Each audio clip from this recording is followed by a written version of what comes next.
우리 지난주부터 19장 보고 있습니다. 율법 주시기 전에 이제 예비 작업이 이루어지는 그런 장면들이죠.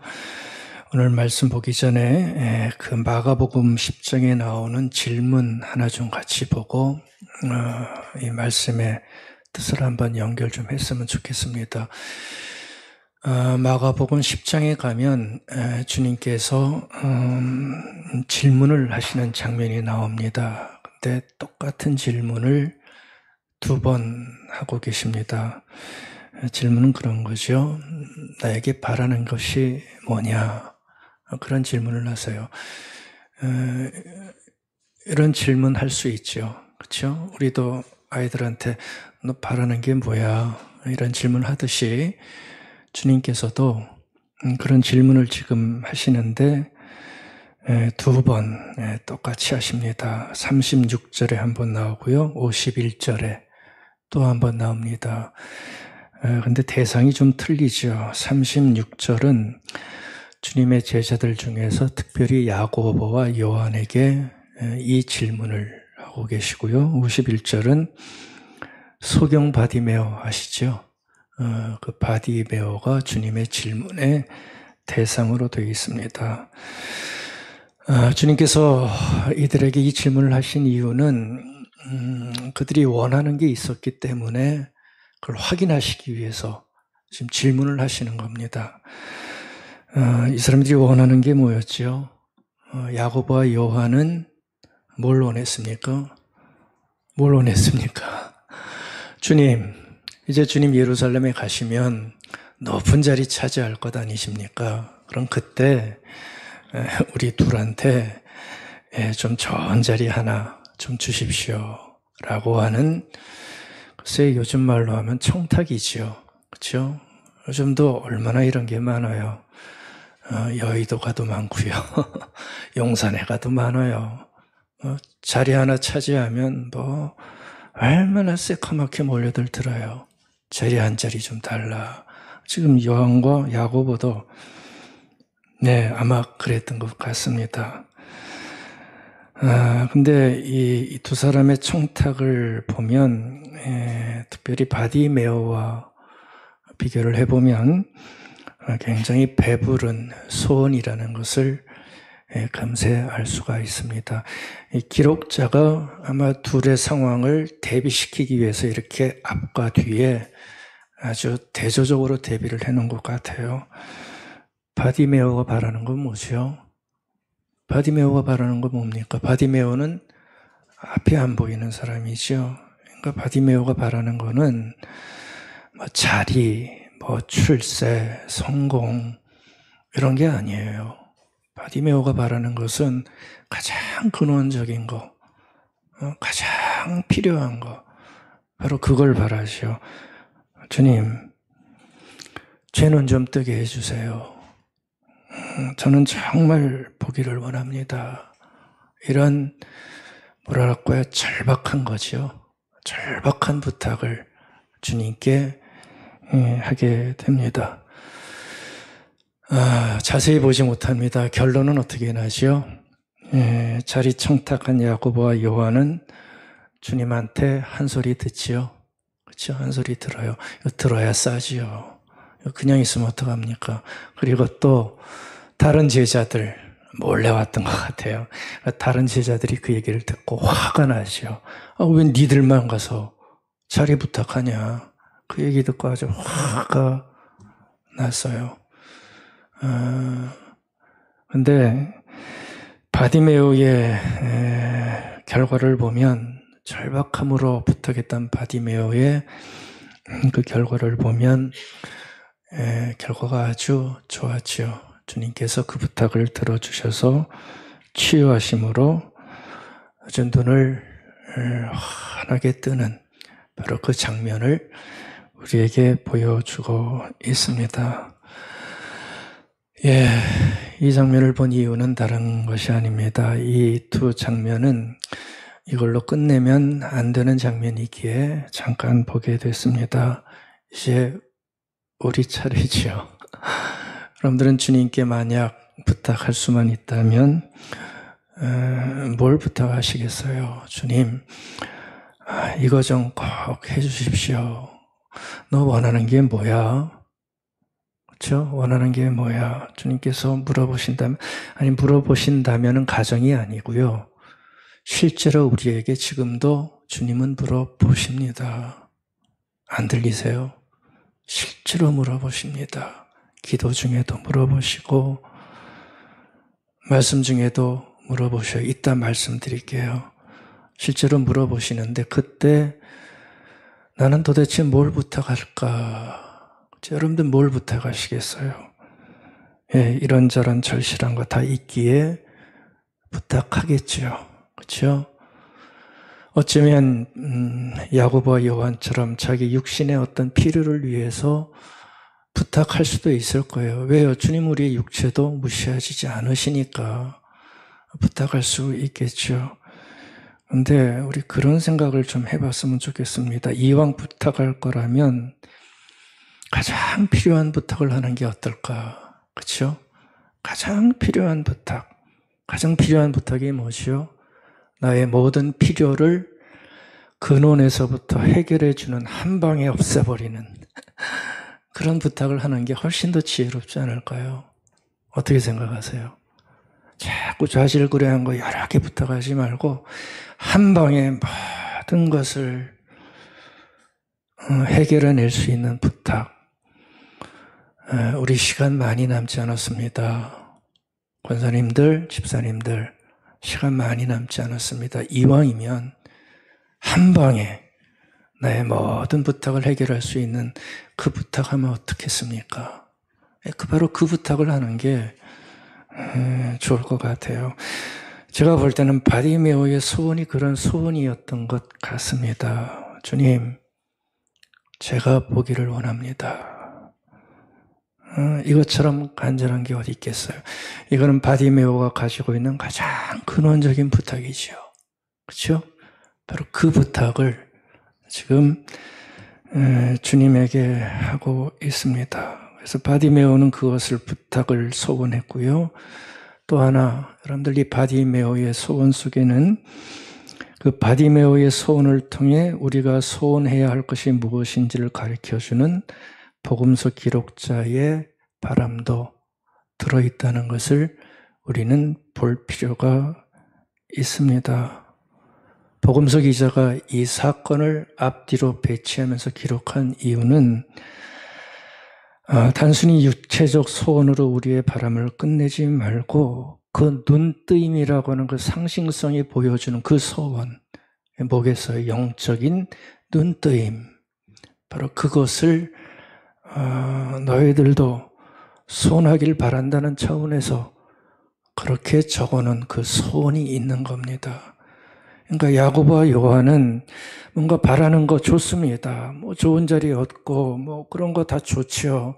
근데 그런 것만 소원하지 말고 더 중요한 소원이 있는데 그게 바로 그 바디메오에게 있었던 소원이라는 거죠.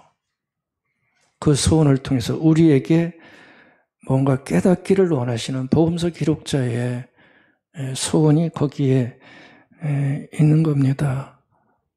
영적인 눈뜨임. 그래서 그걸 소원하는 그 소원이 당신들에도 좀 보여줬으면 좋겠다. 바로 그 얘기를 하고 있는 것이요. 바로 이 소원이, 이 영적인 이 소원이 오늘 본문에 제가 볼 때는 나오는 것 같아요.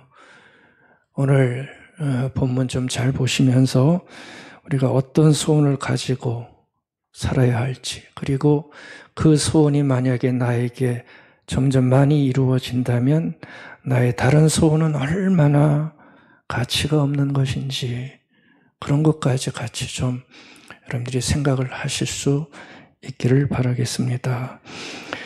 예, 오늘 본문 지난주에 이어서 보는데요. 오늘 본문 보셨겠지만 조금 산만하지요, 본문이.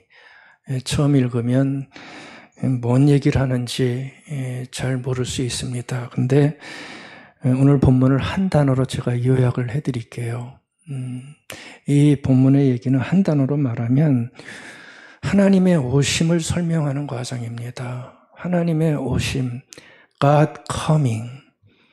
하나님이 오시고 있다는 것을 설명하고 있고요. 그것을 지금 선명하게 보여주는 바로 그 광경, 구약의 그 광경을 우리에게 보여주는 그 장면이에요. 앞에 보시면 모세에게 이미 온다고 예고를 하셨어요. 그렇죠? 우리 지난주에 그들에게 약속을 하시죠. 이 율법을 줄 텐데 율법에 순종하면 하나님의 보화 같은 존재가 되고 거룩한 백성이 되며 제사장 나라가 될 것이라고 하는 하나님의 계획을 말씀하시면서 준비할 때 바로 이 얘기를 해주셨거든요. 그래서 이미 이제 온다 예고하셨고 셋째 날 예고하셨는데 그 예고한 날에 지금 바로 오시는 그 장면입니다. God coming, 하나님이 오신다. 근데 여기 보면 살짝 오신 게 아니지요. 그렇죠? 살짝 오신 게 아니고 저는 이것을 이렇게 표현해 봤습니다. 압도적으로 오시고 있다. 하나님께서 압도적으로 그들에게 오시고 있다. 아무 소리 못하게 완전히 압도하시면서 이스라엘 백성들에게 나타나고 계시다는 거예요. 이 압도적인 단어가 왜 중요하냐 하면 이 하나님의 오심을 보는 이스라엘 백성들의 상태를 꼭 보셔야 됩니다. 이 사람들은 만만한 사람 아니라고 그랬죠. 아주 불평 많은 사람들입니다. 자기랑 조금만 다르면 과감하게 저항하는 사람들입니다. 그런 사람들에게 지금 오시는 그 장면이란 말이에요.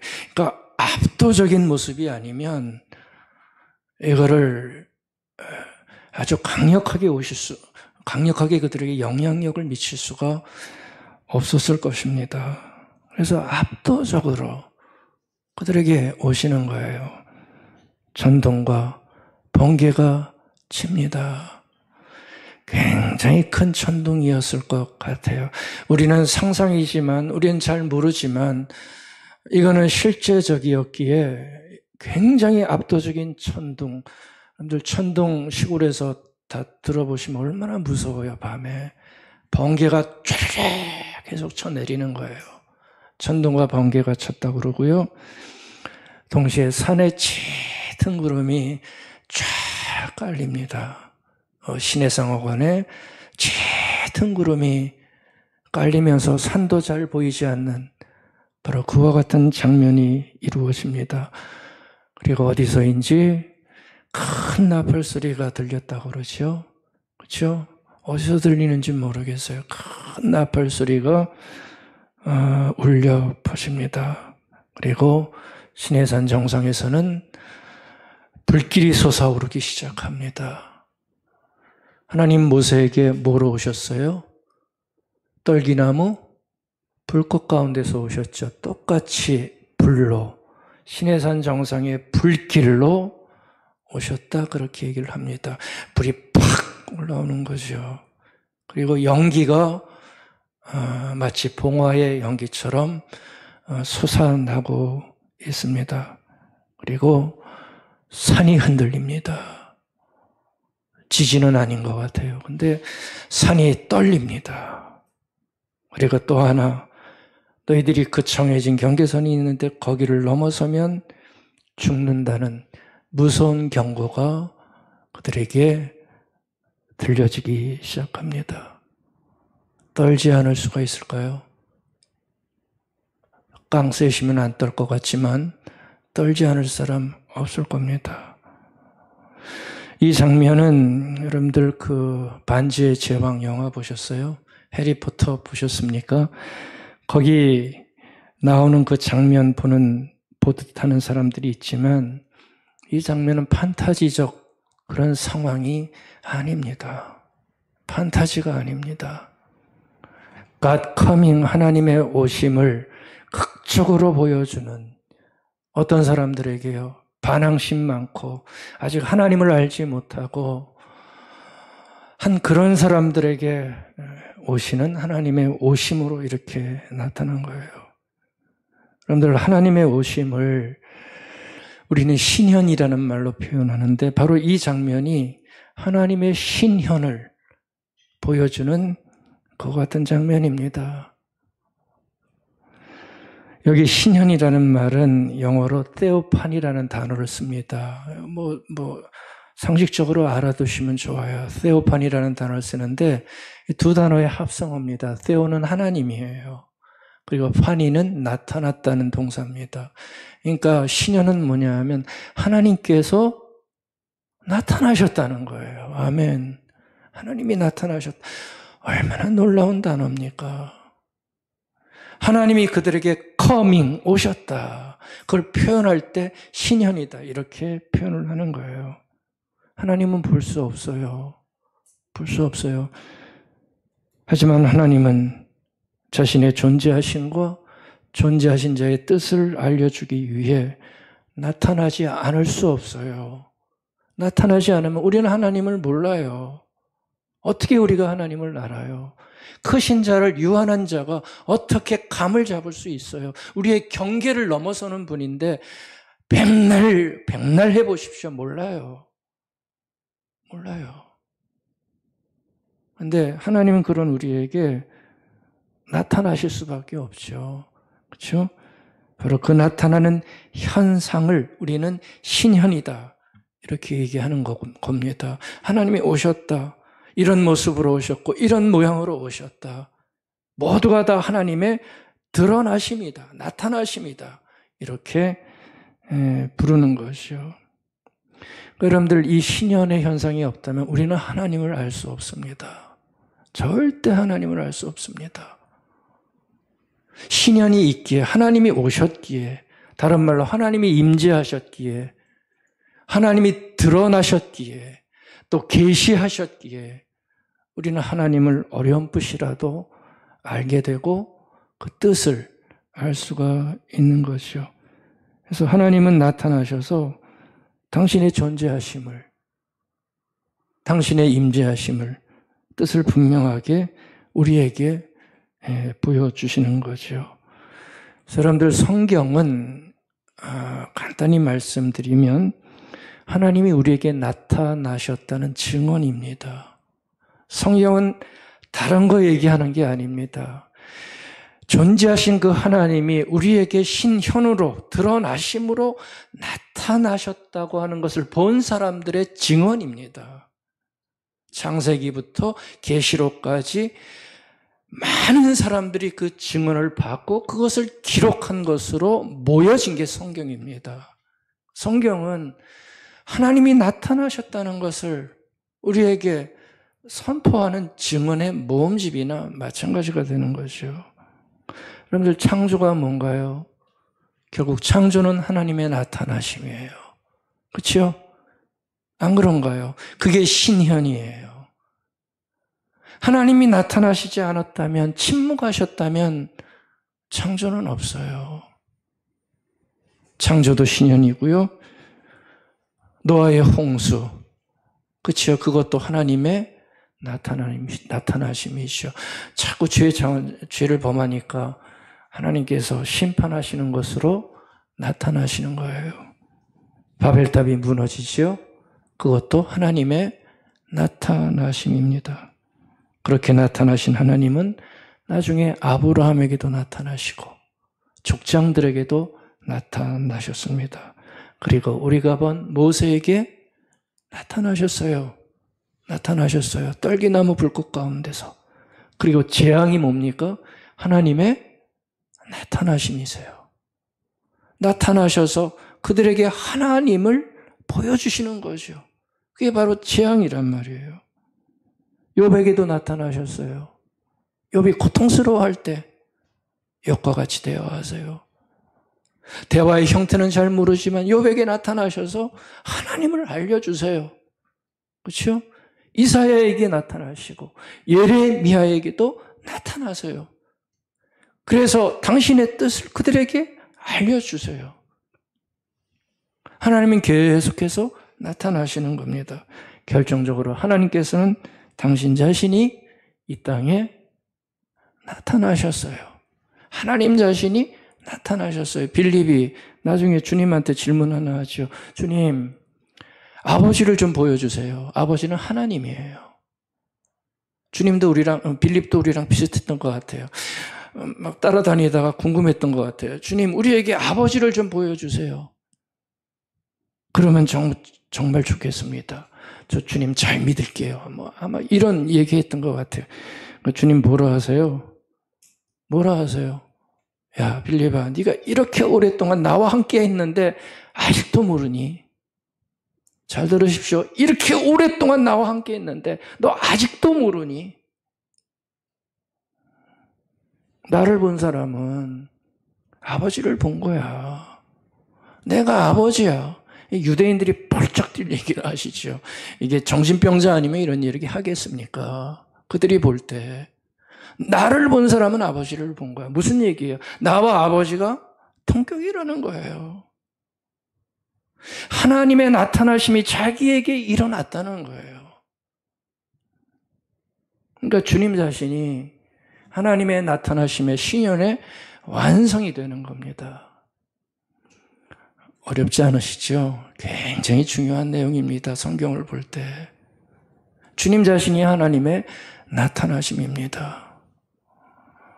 제가 왜 이 말씀을 자꾸 드리냐면 지금도 하나님의 나타나심에 대해서 이해를 못하는 분들이 너무 많기에 한번 정리해 드리는 거예요.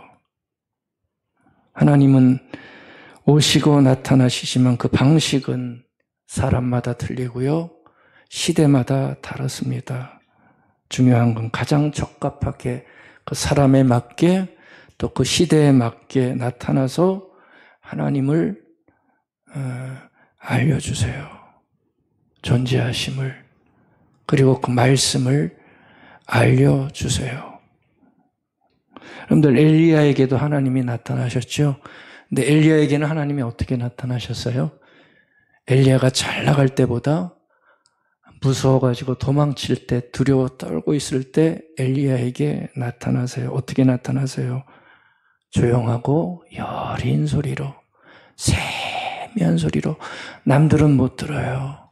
아주 세미한 소리로 하나님이 나타나세요. 그리고 그의 삶을 다시 한번 위로하시고 해야 할 일을 가르쳐 주세요. 하나님은 그렇게 나타나세요. 개인에게 그렇게 나타나세요. 근데 오늘 본문에 보면 이스라엘 백성들에게는 이게 조용한 게 뭡니까? 온 천지가 떠들썩하게 천둥, 번개, 불꽃, 지진, 산이 흔들리는 이러한 강력한 압도하는 오심으로 그들에게 나타나시기도 하는 거죠. 왜냐하면 그 사람들에게는 지금 이게 필요했던 거예요. 강력하게 나타나셔서 하나님의 권능과 다스림과 위엄을 보여주시는 거죠. 왜요? 좀 두려워할 줄 알아야 이제 너희들에게 율법을 줄 텐데 그 율법에 순종해야 거룩한 하나님의 백성이 되고 택한 민족이 돼서 하나님의 보화 같은 사람이 돼서 그런 삶을 살아갈 수 있을 텐데 그 법에 순종해야 되잖아요. 근데 이 사람들 철없는 사람들이에요. 근데 그냥 엘리야처럼 사분사분 하면서 야, 너 이거 지켜야 돼. 그러면 지키겠어요? 안 지켜요. 그 상황에 맞는 하나님의 나타나시면 저는 이게 맞다고 봐요.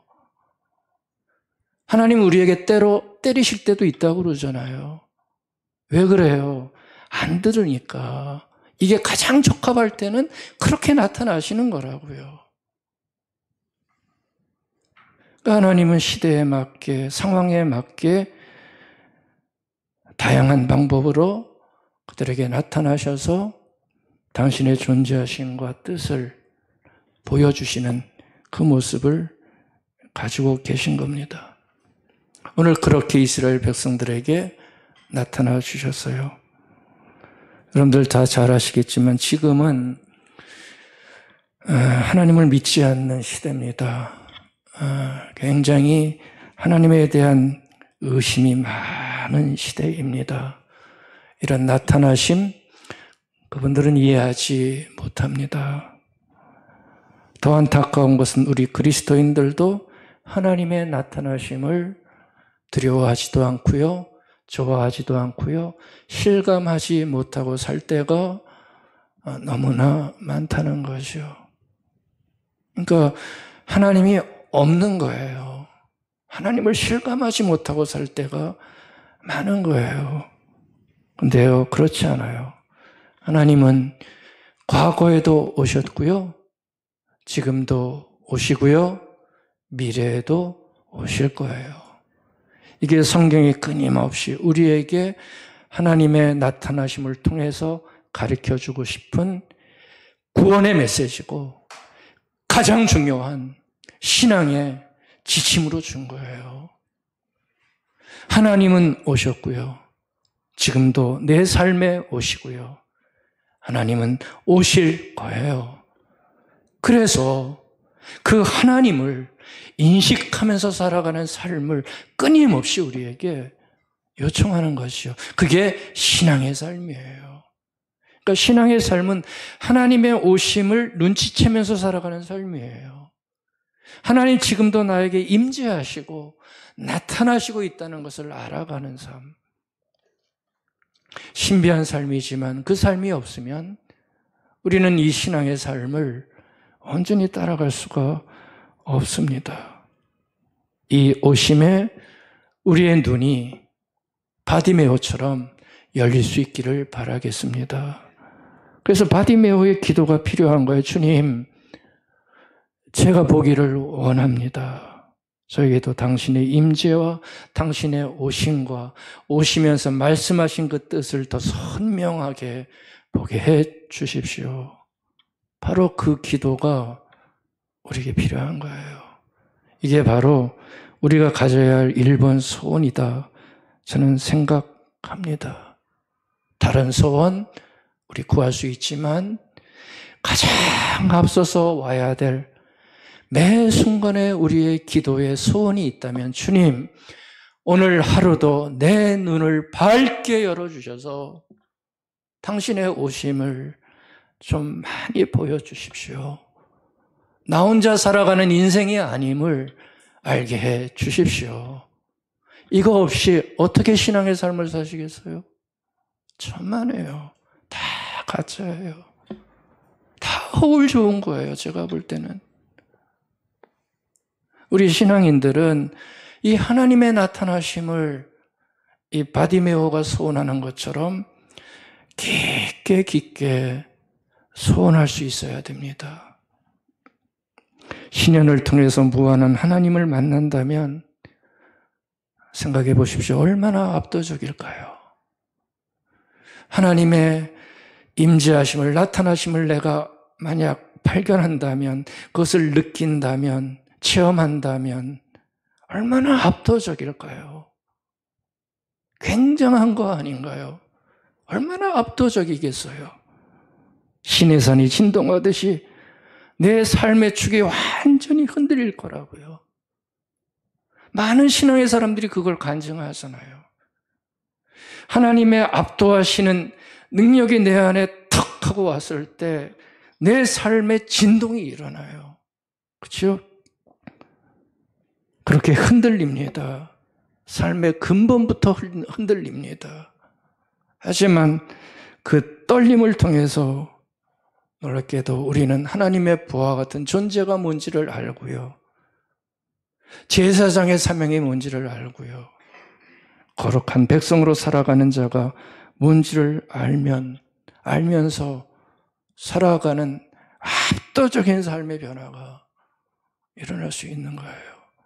그러니까 이 하나님의 나타나심을 안다는 것은 가장 소중한 신앙인의 체험일 수 있습니다. 오늘 이스라엘 백성들에게 하나님이 이 체험을 다시 시키시는 거예요. 그동안에는 그냥 기적으로만 여겨졌죠. 근데 이제는 모아놓고 말씀으로 그것을 밝혀주시는 장면입니다. 하나님의 임재, 그분의 오심, 그분의 신현을 여러분들 우리도 더 깊게 경험하고 또 사모하고 누리시기를 바라겠습니다. 가장 필요한 삶의 모습입니다. 가능할까요? 가능할까요? 가능해요. 이게 특별한 사건이 아니고요. 기적은, 이 신현은 가능한 사건입니다. 저도 가능하고 여러분들도 가능해요. 하나님은 숨어 계실 때도 있어요. 그렇죠? 숨어 계실 때도 있지만 결국 하나님은 드러내시는 하나님이세요. 언제요? 나에게. 하나님은 드러내시는 하나님이세요. 계시하는 하나님이신 거죠. 그 드러내시는 수단은 제가 볼 때 무궁무진하더라고요. 다 다르다고 그랬잖아요. 드러내시는 수단은 정말 무궁무진해요. 가장 많은 수단은 말씀에 있고요. 그렇죠? 이 말씀에 있고요. 말씀 많이 보는 사람은 하나님의 신현을 느끼지 않을 수가 없어요. 매일 오세요. 매일 오세요. 하나님의 말씀만이 우리를 하나님 앞으로 데려가는 아주 능력이 굉장히 큰 말씀이죠. 말씀을 통해서도 오세요. 저는 꿈을 잘 안 꾸는데 꿈 많이 꾸시는 분들은 많은 것들이 개꿈이겠지만 진짜 맞는 꿈도 있어요. 하나님이 주시는 꿈도 있어요. 성경의 인물들처럼. 그래서 나에게 뭔가를 계시해 주세요. 이건 무시하시면 안 됩니다. 그런 계시도 있고요. 어떤 때는 우연히 자연에 나갔는데 너무너무 아름답고 광대한 거예요. 거기서 하나님의 위대하심이 오늘 갑자기 나에게 훅 하고 돌아와요. 찬양을 하고 거기서 기도가 나오고 자기의 인생을 바라보게 하고 하나님의 다가오심이에요. 뭐 한두 건도 없죠. 하나님은 우리의 고난 참 소중하게 다루세요. 절대 헛된 고난으로 망가지지 않도록 고난 가운데 우리에게 예민하게 바라볼 수 있는 신현으로 나오셔서 무엇을 감당하게 하실지 말씀해 주십니다. 실패도 마찬가지입니다. 실패를 통해서도 하나님은 우리를 만나주시고 다가오세요. 심한 아픔 가운데서도 하나님은 우리를 만나주세요. 오세요. 그래서 여러분들, 이러한 하나님의 오심은 그 하나님에 대한 의식이 살아있을수록 더 확실하게 보여요. 그 의식이 죽어 있으면 와도 몰라요. 그런데 신앙의 의식을 가지고 겸손히 모든 것을 바라볼 때 그 오심이 점점 많아지고요. 더 광대해지는 경험을 할 수 있겠습니다. 상식적인 질문 하나 드릴까요? 여러분들은 너와 내가 깊은 관계라는 것은 상대방의 마음을 잘 알아주고요. 말 안 해도 이심전심 다 헤아려주는 사이입니다. 이런 깊은 관계 맺으려고 한다면 어떻게 해야 되는지 다 아시죠? 깊은 관계 맺으려면 어떡하죠? 모르는 척해요? 한 번도 생각 안 해요? 그러면 깊은 관계 못 맺어요. 깊은 관계는요, 시간을 들여야 돼요. 이거 상식적인 얘기잖아요. 시간 내에서 만나기도 하고 전화도 하고 글도 쓰고 마음도 나누고 또 하나 정성이 필요하잖아요. 때로는 싫지만 그래도 다가가서 끊임없이 서로의 마음을 헤아려 보는 그 정성, 노력, 이럴 때 우리는 깊어진다. 이렇게 얘기를 하는데 인격적인 하나님도 전혀 다르지 않습니다. 이 기초를 얼마나 많이 놓치는지 몰라요. 하나님은 인격적이시기에 우리와의 관계도 그렇게 인간의 관계들처럼 똑같습니다. 하나님과 관계를 깊게 하려면 시편 기자도 얘기하잖아요. 사슴이 시냇물을 찾듯이 높으신 하나님을 갈망할 때 그렇게 하나님을 찾고 하나님을 추구할 때 깊은 관계가 되고 그 관계 속에서 하나님이 신현하시는 거예요. 그 깊은 관계 속에서 하나님의 신현이 훨씬 더 잘 보이는 거예요. 지금은 성령께서 우리에게 내주하시기 때문에 하나님은 신현하고 계세요. 그렇지만 그것을 내가 알아보지 못하면 다 꽝이에요. 근데 깊은 관계가 내 안에 이루어져서 말씀을 묵상하고 기도를 통해서 하나님의 뜻을 묻고 찬양을 하고 예배를 드리며 영적인 생활에 내가 깊게 자꾸 들어갈 때 하나님은 그 순간을 통해서 예전에는 보지 못했던 놀라운 신현으로 오심으로 나타나시고 통행하시는 모습을 보여주는 거지. 아무것도 안 하고 어떻게 관계가 깊어질 수 있겠어요? 그러면요, 오셔도 몰라요. 오셔도 몰라요.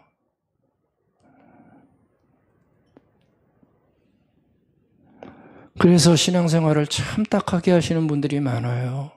딱하다는 게 뭔가요?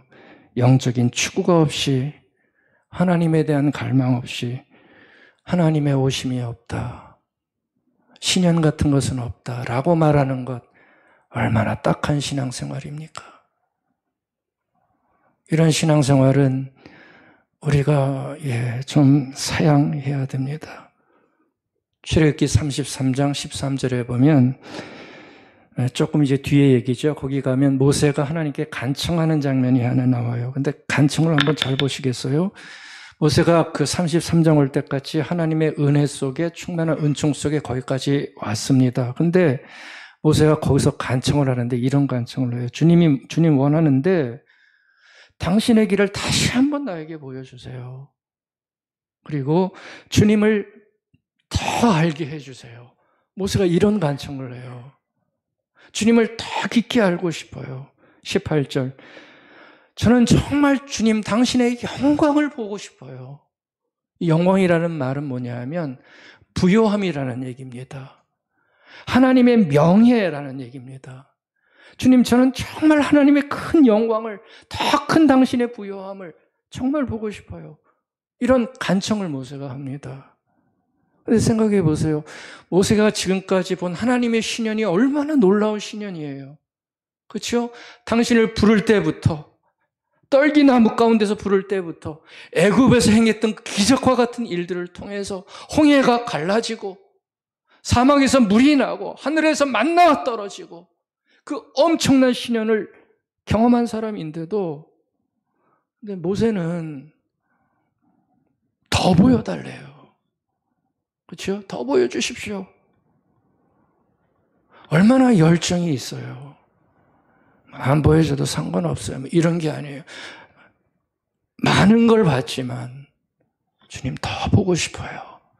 당신의 크심을, 부요함을, 영광을 더 보고 싶어요. 여러분들의 신앙의 삶이 정말 이러기를 바라겠습니다. 제가 여러분들에게 뭘 바라겠어요? 바라는 거 아무것도 없어요. 저는 이것만 바라요. 여러분들의 인생의 나날에 함께 신앙생활했던 이 아름다운 순간들이 땅에 떨어지지 않고, 비록 부족한 거 많지만 함께 만났던 이 세월 동안 하나님의 말씀 안에서 이런 부요함을 발견한다면 저는 감사할 것밖에 없어요. 하나님, 이런 부요함을 우리 모두가 누리게 해주세요. 모세가 그 기도를 하고 있는 거예요. 모세 기도에 하나님이 어떻게 하셨지요? 어떻게 하셨어요? 야, 너 왜 이렇게 욕심이 많아? 그만하면 됐어. 뭘 더 보여달라고 그러니? 이렇게 하시지 않고요. 놀랍게도 당신의 영광을 더 기가 막히게 보여주세요. 이번엔 1대1이에요. 하도 그 영광에 이렇게 줄여 있으니까 이번엔 1대1이에요. 반석 위에 서봐. 반석 위에 서봐. 그러더니 하나님이 오세요.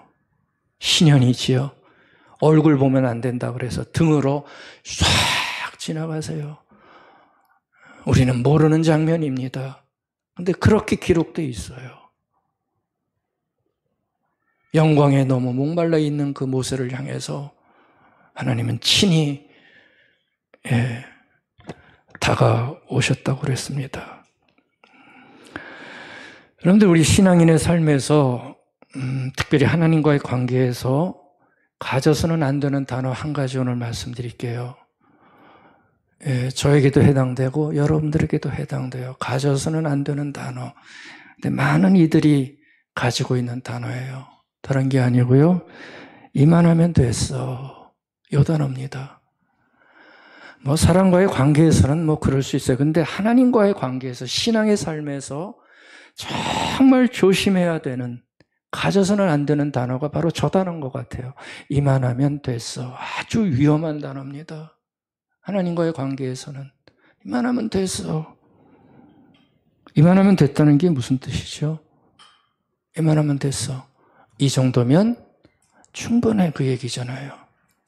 우리 그런 마음 다 있죠. 이 정도면 충분해. 이만하면 됐어. 그 이상 해봤자 나올 것도 없고 난 이게 최고야. 맥시멈이야. 이만하면 됐어. 뭘 더 바래? 이만하면 됐지. 하나님을 향해서도 그렇고요. 신앙의 삶에서도 그거예요.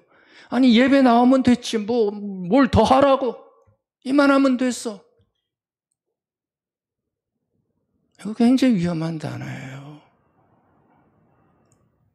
저는 정말 이 단어가 저에게도 없으면 좋겠어요. 노력 많이 하고 애를 많이 썼어도요. 이 단어만은 하고 싶지 않아요. 하나님과의 관계에서. 뭘 이만하면 됐어요. 얼마나 뭘 했길래. 뭘 이만하면 됐어요. 여러분들 이만하면 됐다는 것은 무서운 게 뭐냐면 그 단어로 하나님을 제한하는 거예요. 그래서 무서운 거예요. 하나님을 제한하는 거예요. 여러분들 내가 뭔데 하나님을 제한하세요? 내가 뭔데 하나님을 제한합니까? 우리가 하나님을 예측할 수 있을까요? 내가 뭔데 항변하지만 하나님이 앞으로 하실 일을 예측할 수 있을까요? 예측할 수 없어요. 하나님의 깊은 속마음 내가 어떻게 알아요? 하나님의 계획을 내가 어떻게 알아요? 장담하지 맙시다. 하나님의 계획을 내가 어떻게 알아요? 알 수 없어요. 그래서 하나님께서 이사야를 통해서 말씀해 주셨죠. 이사야서 55장 아주 탁 명토 박아놨어요. 기억하라는 거죠. 무슨 얘기 하십니까? 내 생각은 네 생각과 다르다. 그 얘기 하세요. 너희의 길은 나의 길과 다르다. 하늘이 땅보다 높듯이 나의 길은 너희들의 길보다 높다. 너희들의 생각보다 내 생각이 높다. 함부로 예측하지 마라. 판단하지 마라. 얼마나 귀한 도전을 우리에게 주십니까? 근데 우리는 끊임없이 예측하지요. 판단하지요. 이만하면 됐어. 이건 신앙의 세계에서는 우리가 정말 조심해야 되는 위험한 단어예요. 하나님은 예측할 수 없어요. 그런데요, 예측할 수 없음이 우리에게 주는 기가 막힌 선물이 하나 있습니다. 이것까지 한번 보세요. 예측할 수 없지만 그 예측할 수 없음이 우리에게 주는 너무나 아름다운 선물이 있어요. 그게 뭔지 아세요? 예측할 수 없기에 하나님은 우리에게 새로움을 주세요. 아멘. 예측할 수 없을 때 그 예측할 수 없음 중에서 우리에게 아주 새로움을 선물로 주신다는 거죠. 그래서 하나님이 주시는 인자하심, 하나님의 오심은 똑같지 않아요. 그러니까 옛날에 무슨 은혜 받았다, 오셨다, 아니에요. 똑같지 않아요. 하나님의 예측할 수 없음이 나에게 새로움을 선물로 주시는 겁니다. 그래서 예레미야 선지자가 애가에서 너무 힘들어서 눈물로 애가를 노래할 때도 예레미야 선지자는 이것을 알았는지 이렇게 고백하잖아요. 아침마다 새로운 국률이 나에게 옵니다. 그 고생스러운데 아침마다 새로운 국률이 옵니다. 예측할 수 없는 하나님이 예측할 수 없는 자들에게 매일 아침 새로움으로 다가오신다는 거예요. 지루하지가 않아요. 아침마다 새로운 은혜를 주십니다. 아침마다 당신은 새롭게 오심입니다. 어제 하나님이 아니고 오늘 오시는 하나님입니다. 그러니까 찬밥이 아니고 오늘 한 따끈한 밥이라는 거예요. 이걸 이해하면 얼마나 좋을까요? 그 장면 한번 읽어드릴게요. 그 사랑, 그 자비 아침마다 새롭고 아멘. 그 신실하심 그지 없어라. 이만하면 됐다. 천만에 얘기하지 말라는 거예요. 아침마다. 여러분의 아침이 이러한 새로움으로 꽉꽉 차실 수 있기를 바라겠습니다. 여러분들은 하나님이 지겨우세요? 지겹다는 분들 많던데 하나님이 지겨우세요? 하나님이 권태로우세요? 잘 생각하세요. 이만하면 됐다라는 의식이 내 안에 갖게 되면 이렇게 변해요. 참 지루하다. 이게 신앙생활을 왜 하나? 왜 이렇게 권태로울까? 예배도 따분하고 그러다 보니까 교회들이 다 눈에 보이는 것만 추구하고 뭔가 좀 지루하지 않게 해서 계속 만들어내는 거예요. 근데 가장 중요한 것은 바로 이거예요. 아침마다 새롭게 오시는 하나님을 바라보면서 새로워지는 거. 그거면 다 돼요. 아무것도 이것을 능가할 수는 없습니다. 하나님의 나타나심과 임재를 갈망하면서 지겹지 않은 새로움의 하나님이 여러분의 하나님이 되시기를 정말 축복하고 축원드리겠습니다. 요거 하나만 더 말씀드릴게요. 이렇게 하나님을 추구하고 하나님의 신연을 갈망하는 사람들에게 주는 선물이 있는데 이게 또 압도적이에요. 신연을 느끼고 그것을 추구하는 사람들에게 오는 선물이 있는데 이게 굉장한 선물입니다. 여러분들 제가 신연을 기록한 신연을 경험한 성경의 아주 대표적인 인물들을 쭉 보면서 정리한 건데 이 사람들의 기록을 보면 세 가지 공통점이 보여요. 신연을 경험한, 그러니까 하나님의 임재하심과 나타나심을 자기가 느끼고 체험한 사람들에게 나타난 공통점 세 가지가 있는데 첫 번째가 변화가 일어나요. 두 번째가 굉장한 용기를 가져요. 그리고 세 번째가 소명의 삶을 살아내요. 이게 하나님의 나타나심을 경험한 사람들이 가지는 굉장히 아름다운 모습입니다. 세 단어 한번 보세요. 저게 얼마나 굉장한 단어들입니까? 삶의 변화가 일어나고요. 용기와 소명의 삶을 살아가요. 그러니까 하나님이 오시면 그들의 삶이 바뀌는 거죠. 그렇죠? 압도적인 하나님의 임재 속에서 삶이 어떻게 안 변하겠어요? 삶이 변하는 거예요. 살아가는 방식이 변할 수밖에 없지요. 왜? 하나님을 경험했는데. 삶의 성품이 그냥 있을까요? 천만에요. 성도들 돼도 아무리 돼도 목사 장로 돼도 성격 안 변해. 그게 우리의 불문율이잖아요. 그렇죠? 근데 잘못 알고 계세요. 압도적인 하나님의 임재가 경험되어지면 변하지 않을 수 없어요. 왜 안 변해요? 그거를 우리가 더 압도적으로 느껴야 되는 거죠. 삶의 목적, 달라져요. 많이 달라져요. 아브라함 같은 사람 보세요. 하나님이 나타나시니까 어떻게 해요? 자기 살던 동네 다 떠나죠. 집을 떠나요, 완전히. 그렇죠? 대단한 용기예요, 여러분들. 하나님이 나타나면 이런 용기를 가져요. 모세 보세요. 어떻게 해요? 나중에 처음에는 사양했지만 결국은 어떻게 해요? 적진으로 들어가잖아요. 그렇죠? 적진으로 들어가요. 그리고 자기가 싫어하던 일을 하기 시작합니다. 이런 용기를 가지고 밀어붙여요. 그렇죠? 해야 한다는 사명, 소명으로 가득 차 있는 걸 볼 수가 있습니다. 모세를 보십시오. 이사야를 보십시오. 바울을 보십시오. 초대교회 성도들을 보십시오. 그들은 하나님의 신연을 체험한 사람들인데 이 사람들이 뭐 한 줄 아세요? 이 사람들의 공통점은 한 개인이지만 거대한 제국과 맞짱을 뜬 사람들이에요. 하나님의 신현을 딱 체험하고 나서 거대한 제국과 맞짱을 뜬 사람들이에요. 모세가 그렇잖아요. 이사야가 그렇잖아요. 그렇죠?